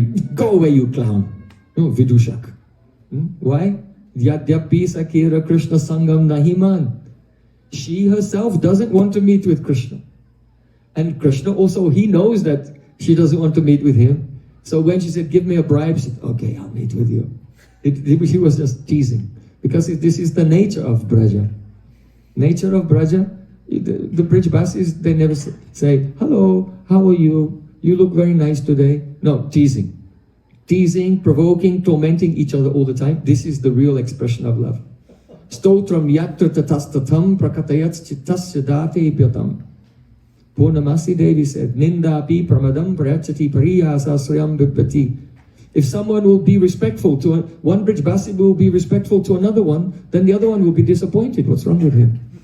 Did I make an offense? Yeah? Krishna's sleeping in the morning. Madhumango comes in the room. Ah, Shala, wake up! Shala means brother-in-law. It's an insult. It means, I know your sister very well. So like this, the Brijbasis there, they're insulting each other all the time. And when they hear these insults, oh, they become so happy. So like this, they just give me a bribe. Krishna, yeah, he's teasing. Right? He says, go away. Then, so Krishna said, okay, you tell me what type of bribe will make you happy. What will you be pleased by? Lalita said, you've caused so much trouble to my Saki, you disturbed her so much. So, I think that I'll be satisfied if you decorate my Saki Radhika with flowers. So then Krishna said, whatever pleases you. He was very satisfied because now, finally Lalita is becoming soft and giving him a chance for Radha Seva. This is Krishna's highest happiness. Radhika is Krishna's Ladini Shakti's pleasure potency. If Krishna can serve Radhika, that means that Krishna, the Supreme Lord, is taking shelter of his own pleasure potency. It's the greatest happiness for him. So then Krishna, he began to pick some flowers and he said, oh Priya, my beloved, I'll make all these trees, these flowering trees, their life will be successful when their flowers are decorating your hair. And Krishna began to pick flowers. Exactly at that moment when Krishna began to pick flowers, there was some peacock, what you call a group of peacocks. There's like whatever, a flock of sheep, right? No. A gaggle of geese? No, an ostentation. Yeah. An ostentation of peacocks, yeah. So there was an ostentation of peacocks. And so many peacocks came and they would spread their tail feathers and they were dancing. And then as they were dancing, they were coming forward and dropping their feathers, you know, because in a certain season, the feathers fall. But it wasn't the season to drop the feathers. But this is the nature of Vrindavan. Yat kinchit trinagul makikati mukam goste samastami tat sarvananda mayam mukunda dayatam lilanu kulam param. Every tree, every creeper, every bird, every insect of Vrindavan is anandamoy, full of joy and serving, giving pleasure to Radha and Krishna. So all the peacocks, they came, they were dancing and they dropped some tail feathers on the ground and then they receded away. Madhu Mangal said, "Oh Balanuja, oh Krishna, younger brother Balam, look, it's amazing. All the creatures of Vrindavan, they know exactly what service to render at exactly the right time." So Krishna said, "Yes, oh Saka, you're absolutely correct. I don't want to decorate her hair only with flowers, but also with a beautiful crown of peacock feathers. And understanding my heart, these peacocks have dropped their feathers here. I'll just go and collect them." So then Krishna, he went and he was picking up the feathers and he began to make a crown of peacock feathers and some flower decorations for Radhika. So just as Krishna was going to do that, then Radhika says, "Oh Lalita, I've been very careless because so far I was very satisfied and I trusted you that you would protect me. But now I'm very worried about my own protection because I see that you're not doing your responsibilities properly." Because she noticed that Lalita, give me a bribe, decorate my Sakhi's hair. So Radharani said, "I see you've become slack in your duties, but now Krishna's gone a little distance. That's it, I'm going to run away." And Radhika, quickly seeing that Vishaka was not protecting her, Lalita was not protecting her, Radhika, she disappeared into a grove of ashok trees. So then Krishna, now he's got his crown and everything with the peacock feathers and his flower decorations. He's very happy and he's coming with great expectation to decorate Radhika. "Oh Lalita, where's your Sakhi?" Lalita Sakhi said, "She went home." Krishna looked at Lalita Sakhi because Lalita's telling a white lie. She knows Radhika hasn't gone home. She's just hiding nearby in Ashok Kunj. But Lalita is also teasing Krishna. She went home. Now, you can forget about everything. But this was just a white lie. Krishna did not believe her at all. So then Krishna starts looking around. I know. She's hiding somewhere nearby. Now begins one special lila. What lila is this? Look-looky. Look-looky lila. In English, look-looky is called hide and seek. So hide and seek, very simple game. The rules are simple. You all know the rules. It's very easy, even children can play. But in Vrindavan, hide and seek is extremely complicated. It is not like hide and seek in this world. There are many, let us say, complicated factors. First of all, it's difficult for Radha and Krishna to find each other. Why? Because for Krishna, the forest of Vrindavan is a Radha Swarup. And for Radhika, the forest of Vrindavan is Krishna Swarup. All the various trees and plants, they grow in such a way as to remind Radha and Krishna of each other. So if Radhika sees a tamal tree, she'll, "Oh, Krishna is there." If Krishna will see a kadamba tree, then he may think Radhika is there. So it's a little complicated. Bibra jatti laka kalinda taniyani roga nilambaro danchat champaka danchat kanchana champaka charivaho nana rasullasini Krishna prema payodarena rasadena tyanta sammohini gopendratma jirvallabha vijayate radheva brindatabi. Srila Prabodhananda Saraswati Thakur said, when Krishna goes into the forest of Vrindavan and he sees the teal flowers, then he remembers the tilak of Radhika. When he sees the dark blue waves of Jamuna, he thinks it's the blue cloth of Srimati Radhika. When he sees the glow of the golden champak flowers, he thinks that he's seeing Radhika's face, and he feels many varieties of ecstatic emotions. When he sees the water coming down the waterfalls, then he remembers the perspiration streams on the body of Radhika, and everywhere he looks, he becomes bewildered. So it's very complicated, because also Radhika, her name is Krishnamayi. Krishnamayi yahan Krishna, betare bahire, yaha nectar pari, taha Krishna's puri.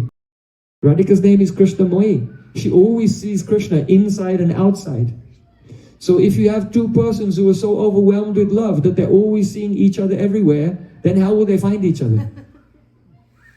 It's very complicated. So the whole forest of Vrindavan is a udipana, stimulating their love for each other. Tam murti pratiltaru latas digvitikshus paranti shailu shiva brahmati parito nartyanti sapaschad. One day Radhika said, hey Brinda Devi, where are you coming from? Oh, hey, coming from the feet of Hari. What is he doing? He's taking dancing lessons. Really? Who's his guru? He said, with another Sakhi? Don't know. Oh, your image, Radhika, you are revealing your image in every tree and creeper in the forest of Vrindavan, and he's running after you here and there like a puppet controlled by a string, or like an actor being directed by the drama player, the director of the drama. This is the nature of Prem. Mrinalla valla vallarita ranga ranga dolate latagra lasya lola nila lochana valochana.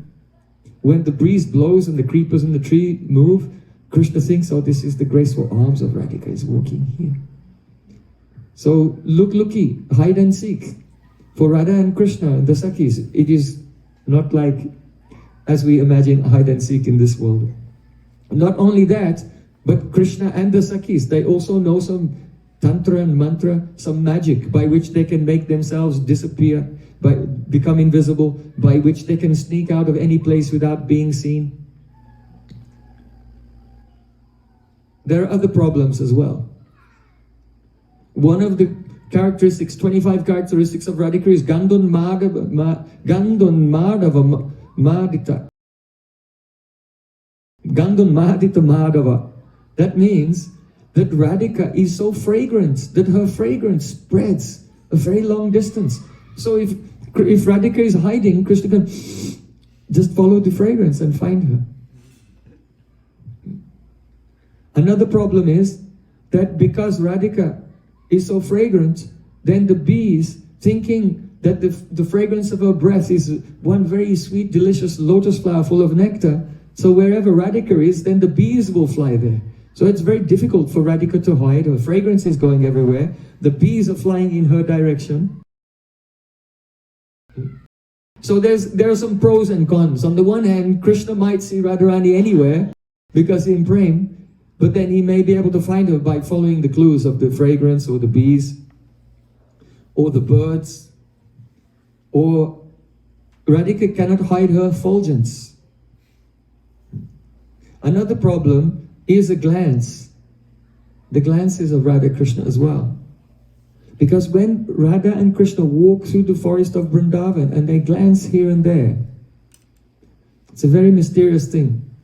According to Vedanta, perception happens when the eye looks in the direction of something.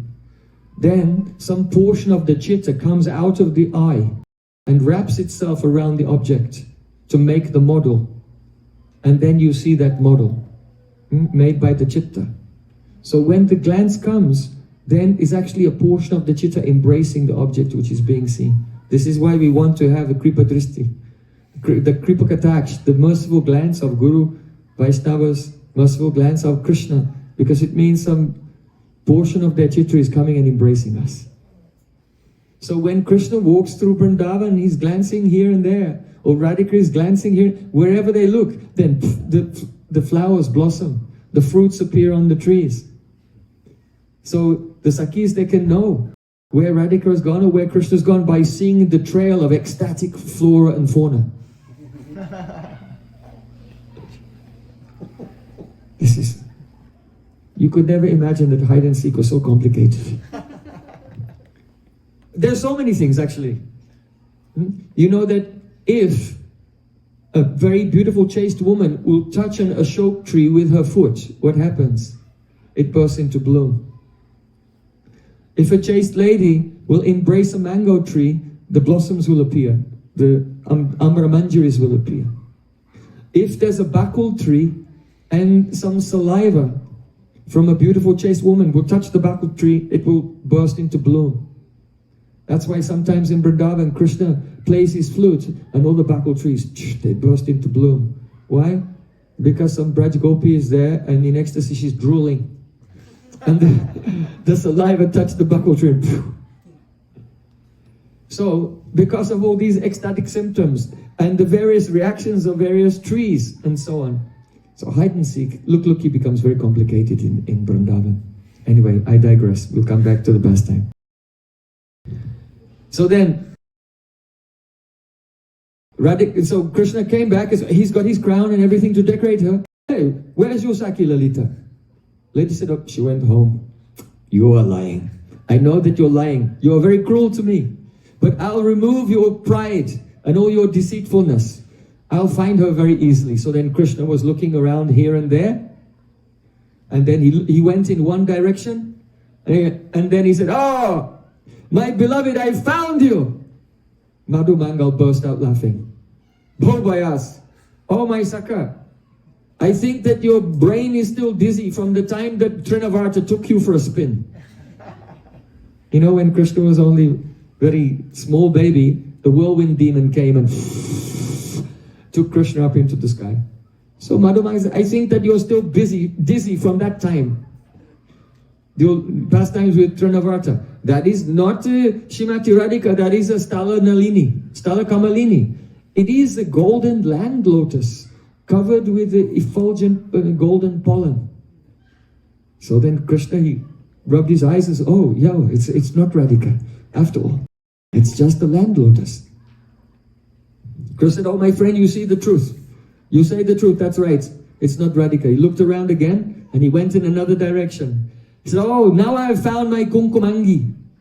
Kumkumangi means Radhika's body is made with a golden kumkum. Madhu Mangal, again, he started to laugh and clap his hands. He said, oh Saka, you are drowning in the Prema Lahari. You are drowning in the waves of Prem. And now you are seeing everywhere in the forest of Vrindavan, you are seeing Radhika everywhere. What does it mean? His biraha. He was so eager to decorate her, but then he suddenly lost her. And now, by the intense Vipralamba, see, Krishna is seeing Radhika everywhere. So then, Krishna said, oh Lalita, I am drowning. So you be kind to me. You come down from the top of your mountain of pride and give me a hand and pull me out. Just help me. Then Lalita, he said, Krishna, if you want to know where Radhika is, you ask Vishaka. So then Krishna went to speak to Vishaka, but Lalita was standing behind Vishaka and with the eyebrows going. Why? Because the Sakis trick each other. Because if one Saki will say, oh, you should ask her, and then Krishna goes to her, but that Saki is not going to tell, but then the other Saki who wants to tell Krishna where Radhika is, tells through some hint, then Radhika will put the blame on the other Saki, and the Saki who actually said where Krishna is will not get the blame, right? So she wants Krishna to know where Radhika is, but she doesn't want Radhika to chastise her afterwards for revealing that confidential information that should not have been spoken. So Lalita Sakhi is very, very smart. You ask Vishaka, and then when Krishna approached Vishaka, behind her she was making some signal with her eyebrows. So Krishna said to Madhumanga, look, Lalita is indicating she's over there. For sure she's there. So Krishna ran to one kunj, and then he stood outside the kunj, he peered in a little bit, he said, "Oh my beloved, I can see you. I know you're there, come out, just come out at once." Because he was so confident. Then Lalita is covering her face with her cloth. You see how there's layers of deception here. Krishna was completely convinced that Lalita was revealing Radhika's hiding place because she was trying to put the blame on Vishaka. But it was the double cross was a double cross. This is the nature of Braja, very, very crooked. So then Krishna came out of the kunj. Sadhu, sadhu, well done, Lalita. Your Durta Talatika, that means the creeper of your rascaldom has borne fruit. Your Durta Talatika has borne fruit. The creeper of your rascaldom, yes, you've made me look like an idiot. That's the Dwani. He didn't say it directly, but that's what he means. Sadhu, sadhu, well done. Then Madhumangal came. While Krishna is drowning in separation, Madhumangal said, "Osaka, I have found her." Krishna said, "Are you sure you found her? You're not going to trick me like the others? Can I trust you?" Madhumangal said, "I swear on my Gayatri mantra that I found her for sure." Why did he say on Gayatri mantra? Because the Vedas are true. And Gayatri is Veda Mata. Gayatri is the mother of all Vedas. From the Gayatri mantra, from Om, the Gayatri mantra has come. The beach, the Gayatri mantra. And from the Gayatri mantra, all the Vedas have come. So if he swears on the Gayatri mantra, then what he said, it's true, it must be true, it is so true. There's nothing more true than this. So I swear on my Gayatri. Krishna said, "Okay, I trust you. Please, quickly, show me where she is." Madhumangal said, "I will place her directly in your hands, but you should give me a paritoshik first. You should give me some reward first."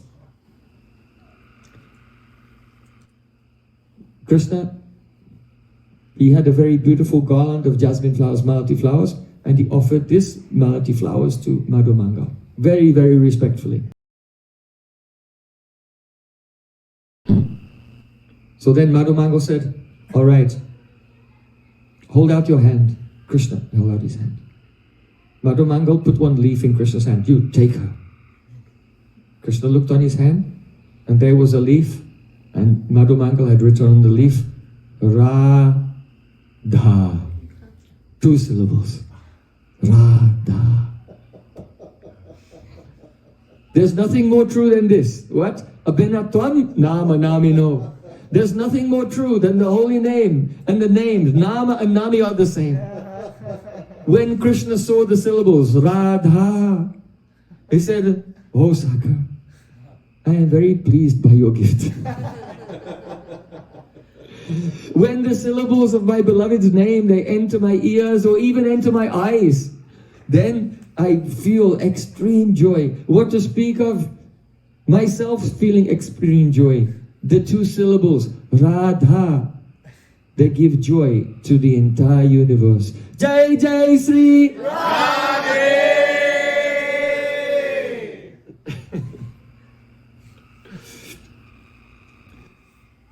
So then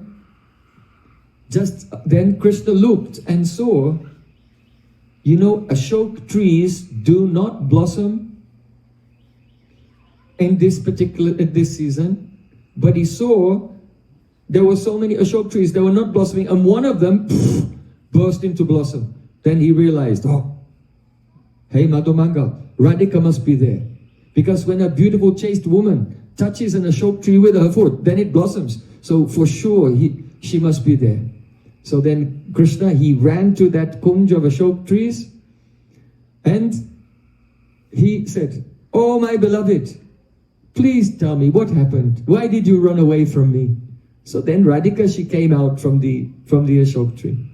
Said, I ran away out of fear. I'm afraid of you. But now you have come to find me. Yes, Krishna said, yes, I am so patav. I am so expert. I am so clever. Even though you and your Sakis have such a magic that you can conceal yourself. But by my vidya, I have cut your magic. Lalita said, you are very expert in boasting. But you are the winner only in words, not actually. Why? Because you can, in hide and seek, you can only be the winner if you find the other person, but then you have to hide and they can't find you. Then you're the winner, right? Hide and seek, you have to, it goes both ways. So Lalita Saki said that actually you're always boasting. I know that in this Vrindavan there was only one Hiranyagarbha, that means Lord Brahma. One Hiranyagarbha came here and was offering prayers to you. Jane prayasa mudapasya manta eva jivanti. These verses that we spoke earlier. Ahoti danya brajago ramanya. So many verses of Lord Brahma we spoke earlier. So Lalita said, in this Vrindavan, one Hiranyagarbha, that is Brahma, came and offered prayers to you. But my Saki, hundreds of Hiranyagarbhas are always offering prayers to her Anga Kanti, to the golden effulgence of her body. Hiranyagarbha also means golden ornaments. So she's saying that the golden ornaments on the body of Radhika, she has Sola Sringa and Dwarash Abharana, 12 types of golden ornaments decorating her body. And she's saying that Radhika's golden effulgence is so beautiful that her golden ornaments, they are offering prayers to her Anga Kanti.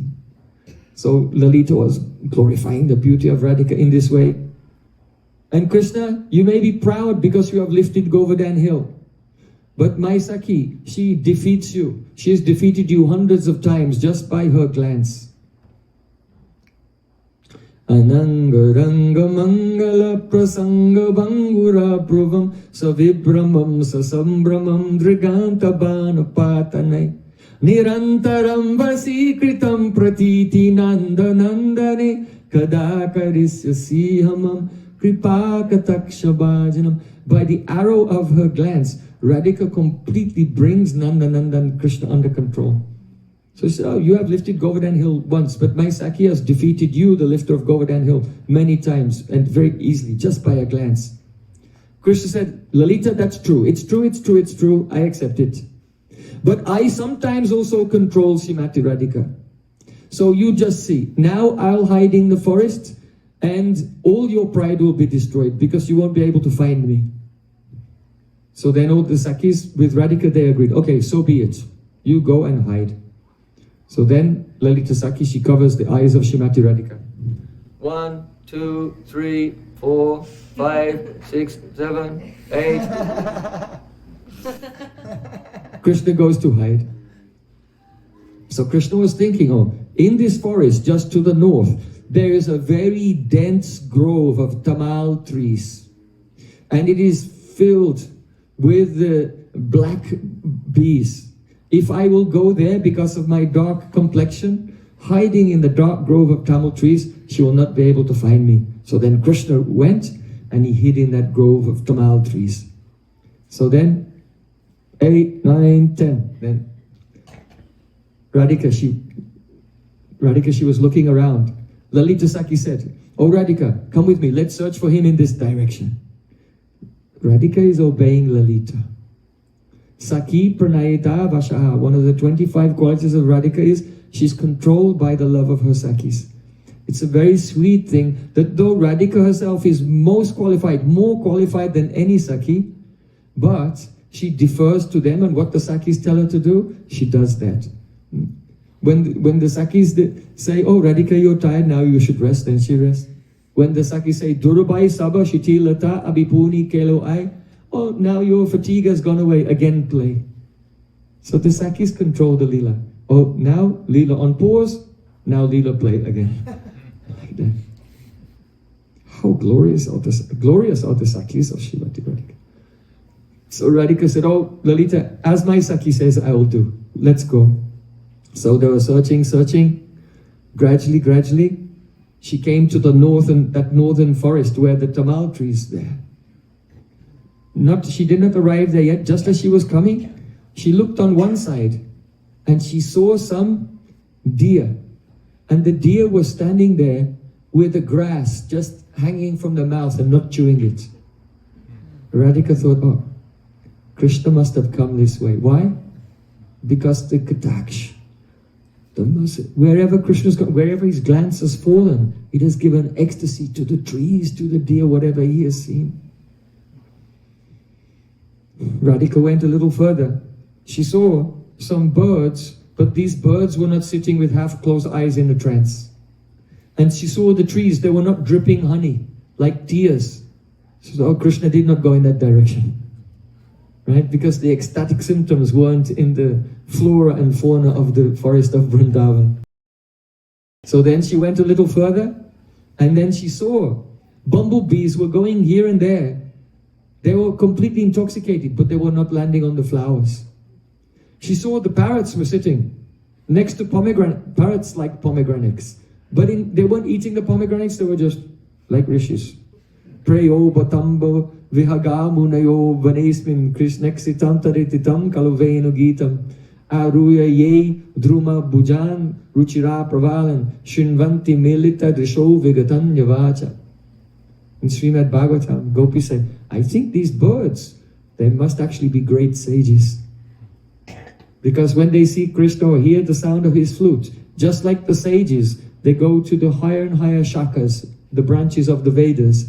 So these sages, they go to higher branches of the trees, because one branch gets full and then the next branch gets full.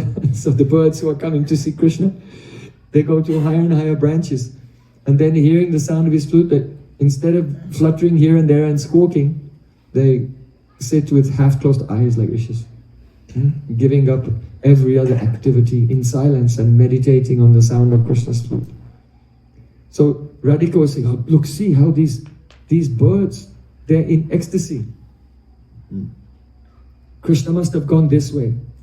And then she went further, and then she saw the kunj of tamal trees. She looked around, and then she peered into the dark kunj of tamal trees. Radhika was looking, peering inside, and Krishna was inside. Krishna was thinking, oh, she's going to find me. Why is she going to find me? Because her Prem is like a Sakhi, who is resting in the altar of her heart. And just as a Sakhi always brings a heroine to go and meet with a hero, so Radhika's own Prem is like a Sakhi, and naturally always brings her to me. She, even without the aid of any Sakhi. That's the name. That's the nature of Anurag itself.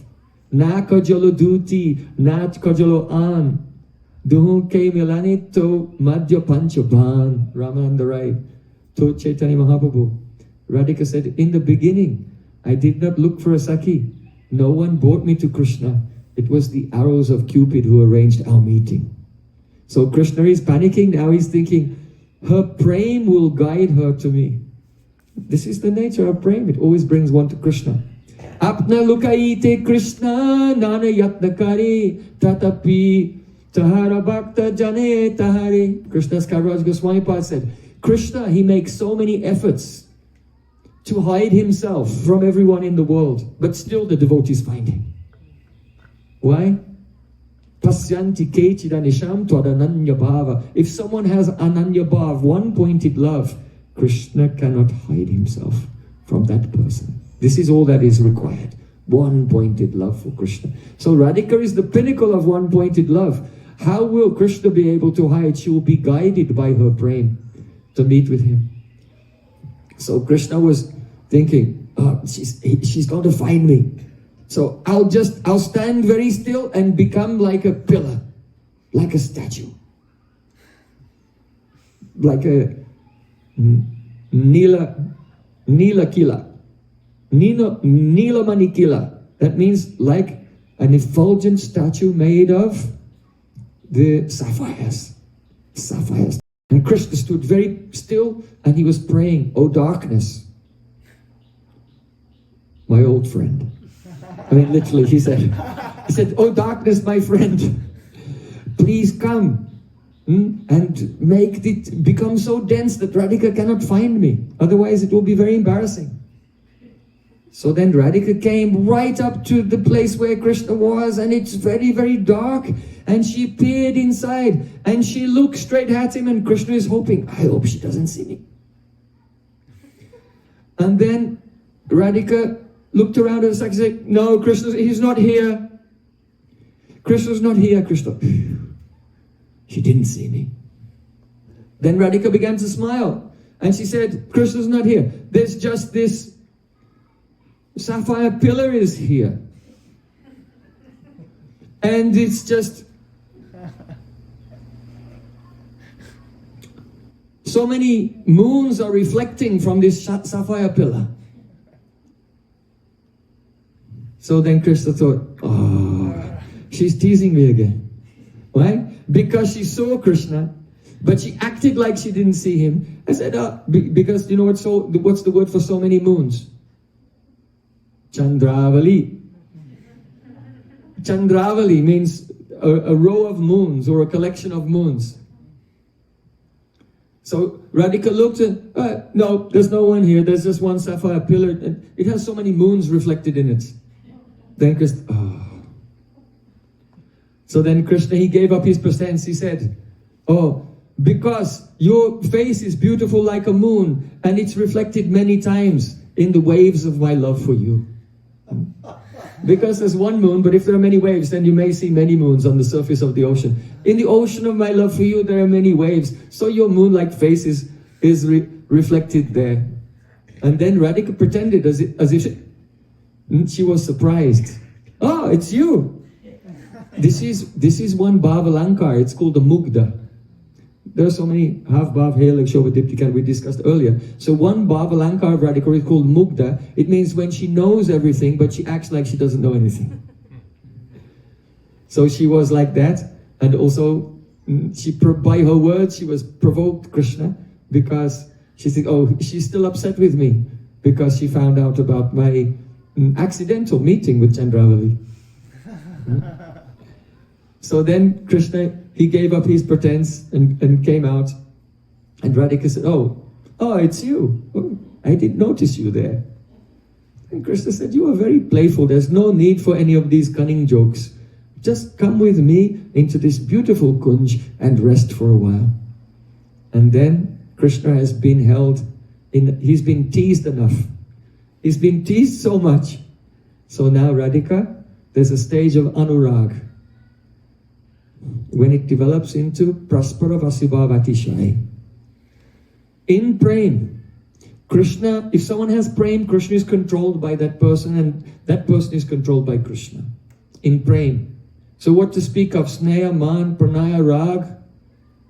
In all the rasas it's like that, but not in Madhurya rasa. Because in Madhurya rasa there is avahitabhav, the concealment of emotions. There's chapalata, restlessness, bhamyata, contrariness, Man, the crooked mood, where someone shows the exact opposite of what they feel. Like a vivarta, like a whirlpool. Whirlpool never takes place in shallow water. The whirlpool only comes in deep water. So when the water is very deep, that means when the Prem is very deep, it begins to rotate. And everything comes vivarta, everything becomes opposite. So because of all of these reasons, though Prem is there for Krishna, and Krishna has Prem for that devotee, in Madhurya rasa, Krishna comes under the control of the devotee, but the devotee doesn't come under the control of Krishna. But when it comes up to the stage of anurag, and then praspara vasibhav atishai manifests, then the man melts away, and some agreement comes, and there's a great increase, an explosion of rasa takes place when the lover and beloved finally realize, I am under your control, you're under my control. Like this. So then Radhika agreed, and Krishna took the hand of Radhika, and they went into the kunj.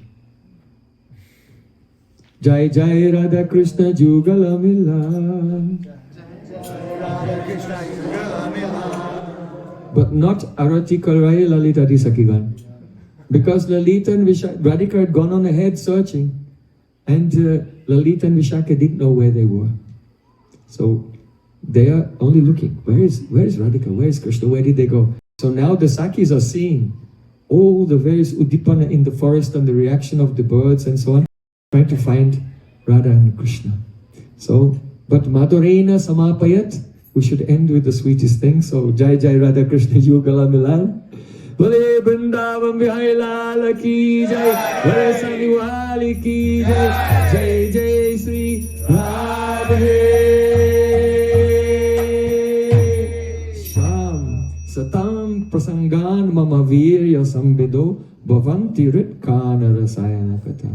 In the association of Shuddha Vaishnavas, then the heart and the ear can become rasayukt. That means at all times, from the moment you open your eyes when you wake up until the moment you go to sleep, and even in your dreams, that the sweet mellow of Vrindavan is always flowing there. This is what we want. Krishna bhakti rasa bhavitam ati kriyatam yadi kutopila udbyate tatralolyam apimulyam aikalam koti janmya sukritarna labhyate. Krishna bhakti rasa bhavitam ati. Just like a rasagula which has been soaked in the syrup for days and days. It has soaked all the way through. So when you touch that rasagula, only the sweetness is coming out everywhere. If you squeeze it all out, no more comes out, but still there's more sweetness in there. So we want our heart to be saturated completely in Braja Rasa, from top to bottom. This is called Krishna Bhakti Rasa Bhavitamati. If this is available anywhere, then Kritam Yadi Kutopila Bita, you must purchase it without any delay. If it's available anywhere, purchase it. Is there a price? Yes. The only price is greed. Those who are greedy, they will search out sadhu-sanga and take shelter there and become always absorbed in Savanam, Kirtanam, Smaranam. So the ear and the heart can become a rasa yukta.